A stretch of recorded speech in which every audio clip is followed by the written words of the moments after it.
pour refaire les papiers et mettre le titre foncier à son nom, parce qu'il a fallu effectivement qu'on change le nom de X pour mettre le nom de Mexan. Mexan, il est arrivé au Gabon en quelle année? Nous étions déjà nés. Si Mexan est arrivé, nous étions déjà nés. Dans les années, on va dire 2000, ça veut dire que Mexan ne peut pas avoir un titre foncier au Gabon. Étant donné que les Gabonais se battent pour avoir des titres fonciers, on connaît des gens de 1960 qui jusqu'à aujourd'hui n'ont jamais eu de titre foncier. Comment font-ils pour avoir des titres fonciers de là à là, comme disent les autres? Bien sûr, tout à fait. Si tu arrives à avoir des titres fonciers en un claquement de doigts, ça veut dire qu'en fait, il y a anguille sous roche.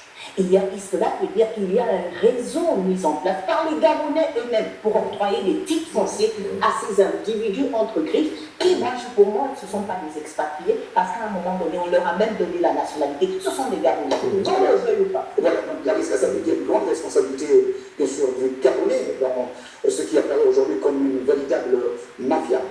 Une grande responsabilité, effectivement, mais qui commande à ce que les autorités de la transition soient de plus en plus intransigeantes sur cette question.